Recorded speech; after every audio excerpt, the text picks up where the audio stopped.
India Legal presents Courts Roundup.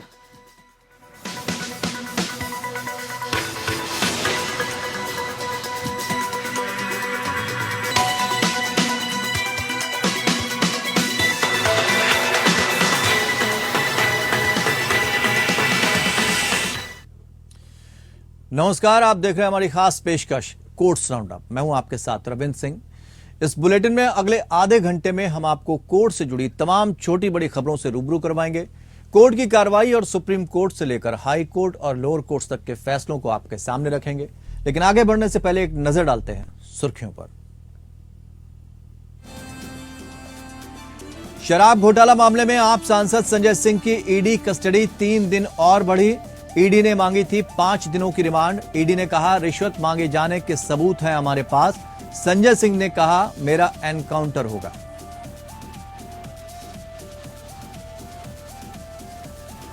आपके राज्यसभा सांसद राघव चड्ढा ने सरकारी बंगले से बेदखली को दिल्ली हाई कोर्ट में दी चुनौती। 11 अक्टूबर को होगी सुनवाई। चड्ढा ने राज्यसभा से निलंबन के खिलाफ भी सुप्रीम कोर्ट में की अपील।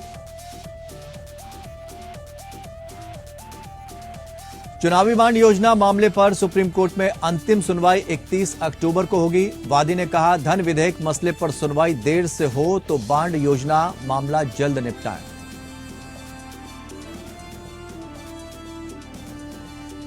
छब्बीस सप्ताह के गर्भपात की अनुमति पर सुप्रीम कोर्ट ने लगाई रोक। केंद्र के हस्तक्षेप के बाद सीजेआई ने कहा पीठ का करेंगे गठन।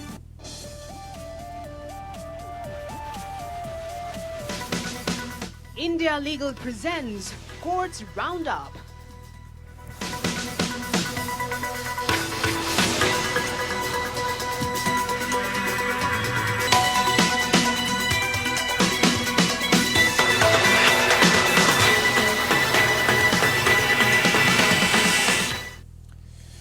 तो बढ़ते हैं खबरों में आगे। सुप्रीम कोर्ट में चुनावी बांड मामले पर सुनवाई हुई। इस दौरान कोर्ट ने कहा कि वो राजनीतिक फंडिंग के स्रोत के रूप में केंद्र की चुनावी बांड योजना की वैधता को चुनौती देने वाली कई याचिकाओं पर 31 अक्टूबर को अंतिम सुनवाई करेगा और सुनवाई खत्म नहीं होने पर 1 नवंबर को भी अंतिम सुनवाई करेगा। सुनवाई के दौरान एक याचिकाकर्ता का प्रतिनिधित्व कर रहे वकील प्रशांत भूषण ने कहा कि 3 आधार हैं जिन पर चुनावी बांड योजना को चुनौती दी गई है। तथ्य कि ये एक धन विधेयक पारित किया गया था। चुनावी बांड एक गुमनाम स्रोत है जिसे राजनीतिक दलों को फंडिंग के लिए वैध दिया गया। गुमनाम फंडिंग नागरिकों के सूचना के अधिकार का उल्लंघन करता है। यह भ्रष्टाचार को भी बढ़ावा देता है।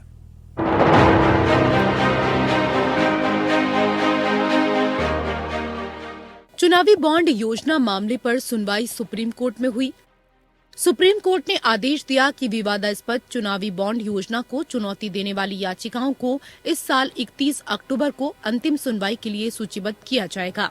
प्रधान न्यायाधीश डीवाई चंद्रचूड़, न्यायमूर्ति जेबी पारदीवाला और न्यायमूर्ति मनोज मिश्रा की पीठ ने कहा कि अगर 31 अक्टूबर को सुनवाई समाप्त नहीं होती है तो इस मामले की सुनवाई 1 नवंबर को भी की जाएगी। ये कदम 2017 में शीर्ष अदालत के समक्ष इस योजना को चुनौती देने वाली याचिकाएं दायर किए जाने के लगभग 6 साल बाद आया है। न्यायालय ने इस पर एक संक्षिप्त चर्चा के बाद मामले को सूचीबद्ध करने का निर्णय लिया कि क्या उसे सुनवाई तब तक के लिए स्थगित करनी चाहिए जब तक कि न्यायालय की संविधान पीठ अधिनियम को धन विधेयक के रूप में पारित करने के संबंध में कानून का फैसला नहीं कर लेती। धन विधेयक को राज्यसभा की सहमति के बिना पारित किया जा सकता है और चुनावी बॉन्ड योजना भी धन विधेयक के माध्यम से पेश की गई थी। सीजेआई चंद्रचूड़ ने कहा, क्या आप धन विधेयक के मुद्दे पर दबाव डाल रहे हैं? यदि आप चाहते हैं कि हम धन विधेयक के बिना इसकी सुनवाई करें तो ठीक है, अन्यथा धन विधेयक 7 न्यायाधीशों की पीठ के समक्ष है। याचिकाकर्ताओं association for democratic reforms and common cause की ओर से पेश हुए वकील प्रशांत भूषण ने कहा, अगर मनी बिल का मुद्दा 2 महीने के भीतर तय हो जाता है तो इसे उसके बाद उठाया जा सकता है। सीजेआई ने कहा, हम इसकी भविष्यवाणी नहीं कर सकते क्योंकि मामले निर्देश के लिए 7 न्यायाधीशों के लिए सूचीबद्ध हैं।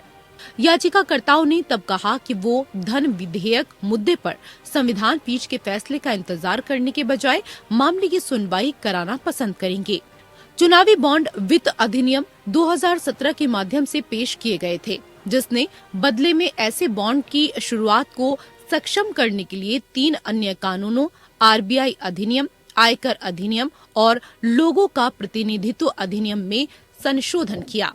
2017 के वित्त अधिनियम ने एक प्रणाली शुरू की, जिसके द्वारा चुनावी फंडिंग के उद्देश्य से किसी भी अनुसूचित बैंक द्वारा चुनावी बॉन्ड जारी किए जा सकते हैं। वित्त अधिनियम को धन विधेयक के रूप में पारित किया गया, जिसका अर्थ था कि इसे राज्यसभा की सहमति की आवश्यकता नहीं थी।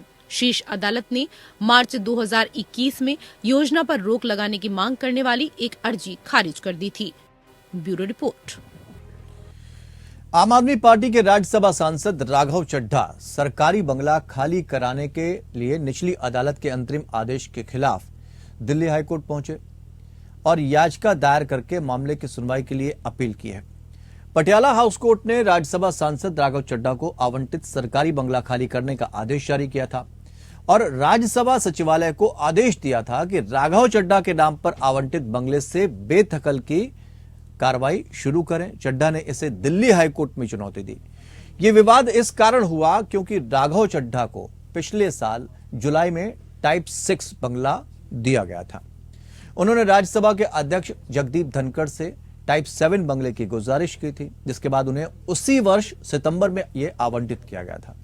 हालांकि मार्च 2023 में सचिवालय ने इस आधार पर राघव चड्ढा को आवंटित टाइप 7 बंगले का आवंटन रद्द कर दिया कि वो पहली बार सांसद बने हैं। इस लिहाज से वो उस ग्रेड के बंगले के हकदार नहीं हैं।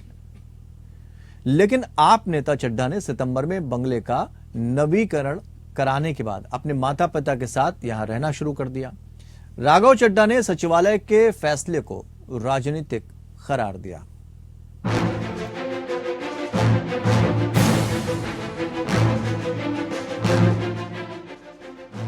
आम आदमी पार्टी के सांसद राघव चड्ढा ने ट्रायल कोर्ट के उस आदेश को चुनौती देते हुए दिल्ली हाई कोर्ट का रुख किया, जिस आदेश में राज्यसभा सचिवालय को उन्हें सरकारी बंगले से बेदखल करने की मंजूरी दे दी गई और रास्ता साफ कर दिया है।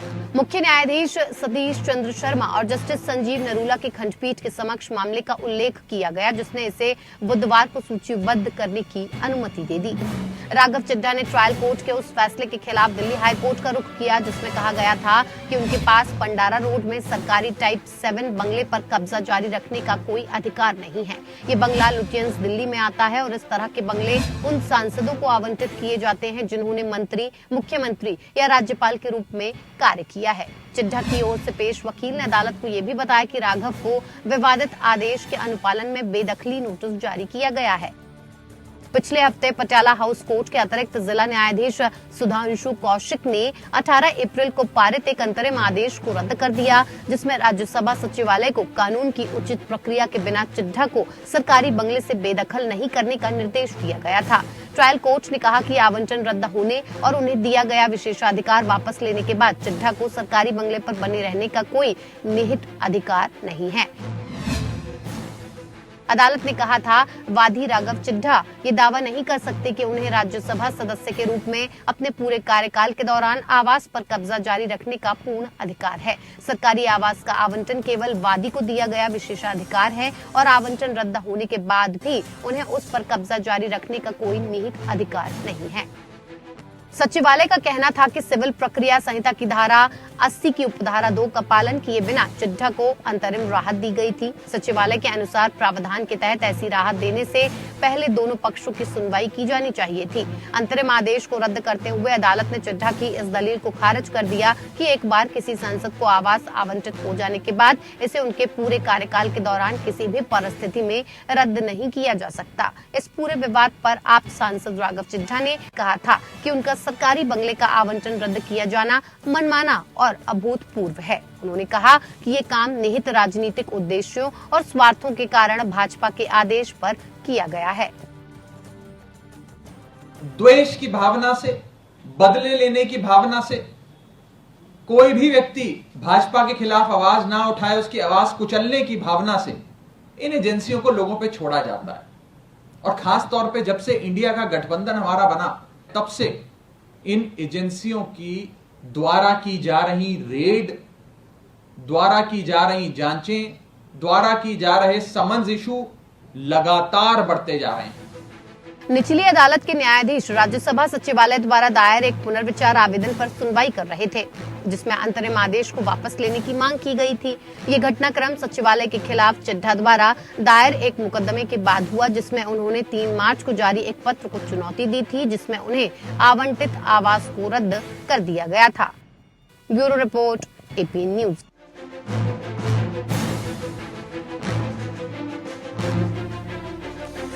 अब राघव चड्ढा 11 अगस्त को राज्यसभा से निलंबित हुए थे। राज्यसभा से निलंबन को लेकर आम आदमी पार्टी के सांसद राघव चड्ढा ने सुप्रीम कोर्ट का रुख किया। चड्ढा ने इस फैसले को सुप्रीम कोर्ट में चुनौती दी। दरअसल दिल्ली सेवा विधेयक को लेकर 5 सांसदों के फर्जी हस्ताक्षर के आरोप में आप सांसद राघव चड्ढा को राज्यसभा से 11 अगस्त को निलंबित कर दिया गया है। फिलहाल इसके लिए विशेषाधिकार समिति की रिपोर्ट आने तक राघव चड्ढा राज्यसभा से निलंबित रहेंगे। इस मामले में 5 सांसदों का दावा था कि दिल्ली सेवा विधेयक को उनकी सहमति के बिना सेलेक्ट कमेटी को भेजने के प्रस्ताव पर उनके नाम का उल्लेख किया गया। यह प्रस्ताव आप सांसद राघव चड्ढा ने पेश किया था, जिसमें सांसद चड्ढा पर फर्जी हस्ताक्षर करने का आरोप है। इसके विरोध दर्ज कराने वाले सदस्यों में से 3 बीजेपी सांसद हैं, 1 बीजेडी से है और 1 अन्ना द्रमुक सांसद है। इस मुद्दे पर केंद्रीय गृह मंत्री अमित शाह ने जांच की मांग की थी। प्लेटफॉर्म पर अपनी आवाज बुलंद करके बीजेपी की इस तानाशाही के खिलाफ अपनी बात रखूंगा। अंत में मैं बस इतना कह दूं कि मामला दिल्ली हाईकोर्ट के विचाराधीन है, तो मैं बहुत ज्यादा मेरिट्स ऑफ द मैटर पे टिप्पणी नहीं करूंगा, लेकिन इतना ही कहना चाहूंगा कि ये घर राज्यसभा सचिवालय द्वारा दिया गया था। राज्यसभा सचिवालय से मैंने कोई जोर जबरदस्ती से छीन के तो लिया नहीं था। दिल्ली की शराब नीति में घोटाले के मामले में गिरफ्तार आप सांसद संजय सिंह को राहत नहीं मिली है। राउज एवेन्यू कोर्ट ने उनको 13 अक्टूबर तक के लिए ईडी की हिरासत में भेज दिया है। ईडी ने संजय सिंह की 5 दिन की रिमांड मांगी थी, लेकिन कोर्ट ने 3 दिन की रिमांड दी है। ईडी ने कोर्ट में बताया कि संजय सिंह ने घूस मांगी थी, लेकिन पेमेंट नहीं हुआ था। ईडी ने कोर्ट से संजय सिंह की रिमांड मांगते हुए दावा किया कि वे जांच में सहयोग नहीं कर रहे हैं, यहां तक कि कॉल डेटा रिकॉर्ड और पुराना फोन भी रिकवर नहीं है। संजय सिंह ने कहा कि 10:30 बजे तुगलक रोड थाने ले जाने को कहा गया, मेरा एनकाउंटर हो जाएगा।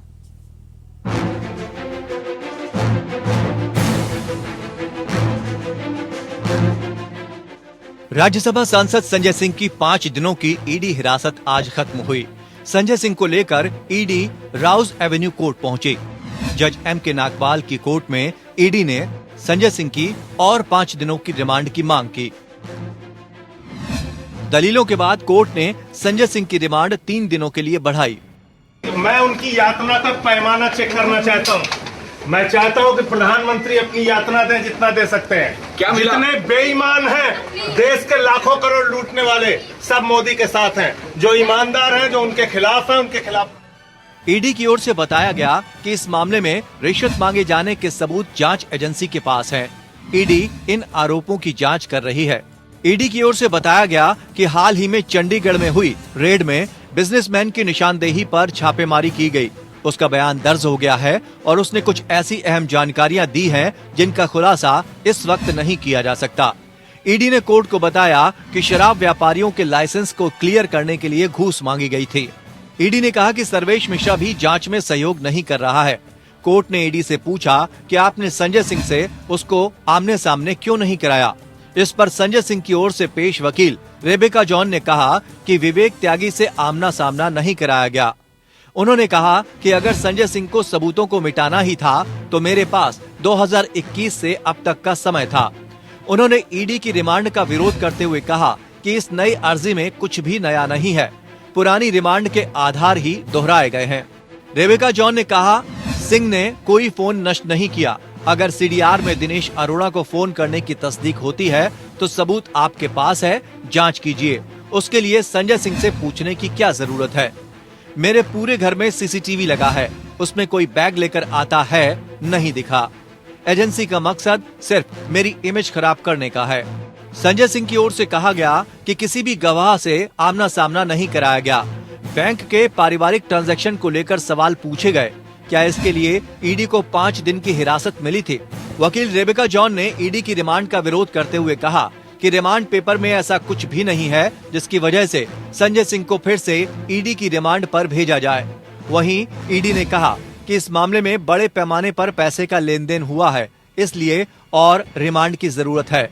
सुनवाई के दौरान संजय सिंह ने कहा, रात के 10:30 बजे कहा गया कि आपको बाहर ले जाया जा रहा है। मेरे पूछने पर बताया गया कि तुगलक रोड थाने जाना है।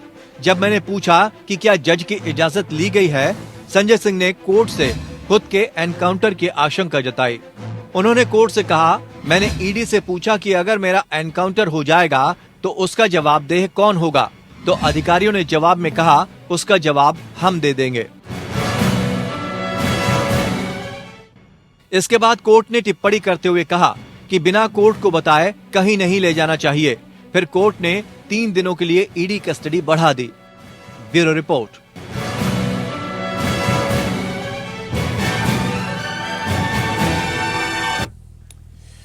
सुप्रीम कोर्ट ने एम्स से 26 सप्ताह की गर्भवती एक विवाहित महिला के गर्भपात को रोकने के लिए कहा है। केंद्र ने उस आदेश को वापस लेने की मांग की है जिसमें कल समाप्ति की अनुमति दी गई थी। सीजीआई ने कहा है कि वो इसके लिए एक पीठ का गठन करेंगे। गौरतलब है कि सुप्रीम कोर्ट ने 26 सप्ताह की गर्भवती विवाहित महिला के मेडिकल टर्मिनेशन की अनुमति दे दी।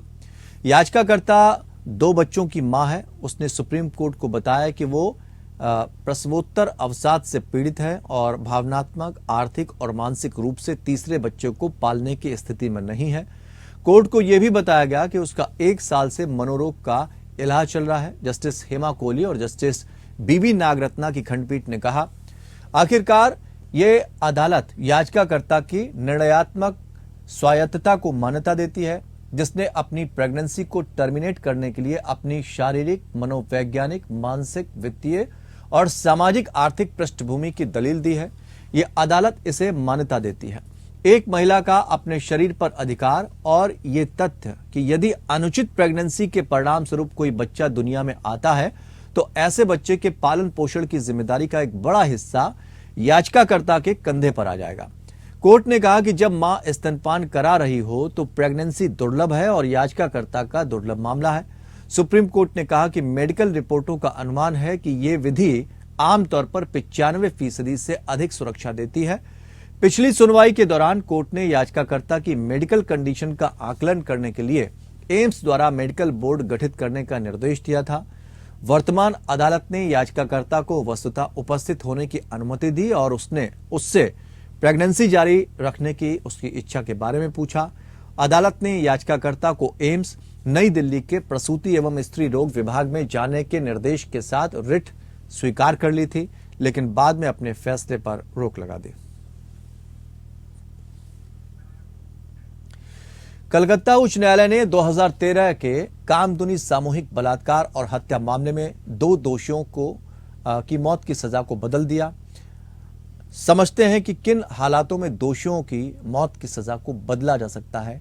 इंडिया लीगल के वेब रिपोर्टर इसकी जानकारी देंगे।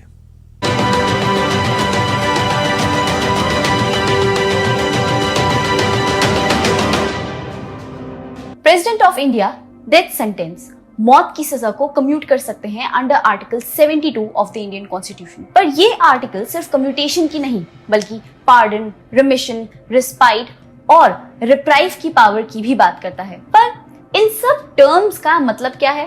पार्डन यानी जिसमें दोनों सेंटेंस और कन्विक्शन रिमूव हो जाए। कम्यूटेशन यानी जिसमें एक पनिशमेंट को सब्स्टिट्यूट कर दिया जाए किसी लाइटर फॉर्म ऑफ पनिशमेंट से। रिमिशन यानी सेंटेंस का टाइम कम कर दिया जाए उसका करेक्टर चेंज किए बगैर। रिस्पाइट यानी ओरिजिनल पनिशमेंट से कम पनिशमेंट अवॉर्ड करना किसी स्पेशल फैक्ट्स की वजह से। रिप्राइव यानी सेंटेंस के एग्जीक्यूशन पर स्टे लगाना, स्पेशली दैट ऑफ डेथ, और ये एक टेम्पररी टाइम के लिए होता है। मारू Ram versus union of India के केस में सुप्रीम कोर्ट ने ये हेल्ड किया कि आर्टिकल 72 की पावर्स प्रेसिडेंट सेंट्रल गवर्नमेंट की एडवाइस पर ही यूज कर सकते हैं। इपूरू सुधाकर के केस में ये हेल्ड किया गया कि इस ग्रांट ऑफ मर्सी को बाय द प्रेसिडेंट और गवर्नर कई ग्राउंड पर चैलेंज किया जा सकता है in the court of law.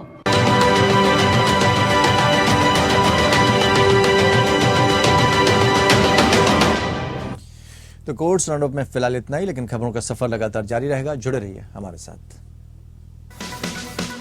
India Legal presents Courts Roundup.